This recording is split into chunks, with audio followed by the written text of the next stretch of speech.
Hello everyone, আসসালামু আলাইকুম। কেমন আছেন সবাই? আজকে আমি সকাল সকাল বাসার সব কাজ সেরে চলে আসলাম রান্নাঘরে এসে আমি লুচি বানিয়ে নিচ্ছি। লুচি আমি খেতে দিব। আমি গতকালকে ভুড়ি রান্না করছিলাম সেটা দিয়ে।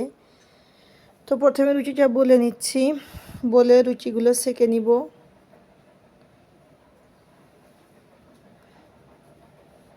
লুচিগুলো সেঁকে নিচ্ছি।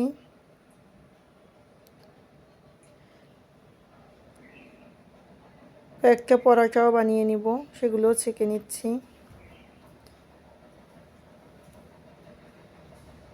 লুচি পরোটা বানানো শেষ। এখন আমি ওদের ভুড়ি গরম করে খেতে দিয়ে দিব। এতে ওরা খেয়ে নিচ্ছে। এখন আমি চা বসিয়ে দিচ্ছি। সকালে খাওয়ার পরে আমার চা না খেলে ভালো লাগে না, তাই আমি চা বসিয়ে দিয়েছি। চা হয়ে গেলে আমি চা খেয়ে নিব। এই চা খাওয়া শেষ। এখন আমার এই যে খালা এসেছে ঘর মুছতে। আমার খালা ঘর মোছার সময় আমি ব্যাচিংটা ধুয়ে নিচ্ছি। আমার খালা আবার ব্যাচিং, টয়লেট এগুলো ধয় না। তারপরে নিচে আসলাম কলমি শাক কিনতে। কলমি শাক কিনে নিয়ে আমি আজকে কলমি শাক ভাজি করব। এতে কলমি শাকটা ভাজি করছি। আর আমি রান্না করব পাঙ্গাস মাছ দিয়ে ধুন্দল।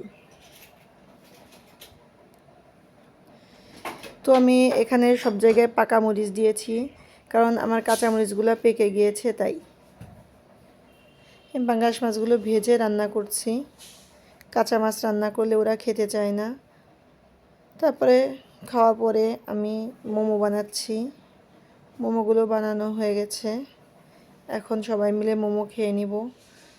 তো আজকের ভিডিওটা এই পর্যন্ত। যদি আপনাদের ভালো লাগে তাহলে অবশ্যই সাবস্ক্রাইব করবেন, লাইক করবেন, শেয়ার করবেন এবং কমেন্ট করবেন, এবং আমাদের জন্য দোয়া করবেন আমরা যেন সবাই ভালো থাকি, আপনারাও সবাই ভালো থাকেন। আল্লাহ হাফেজ, আসসালামু আলাইকুম।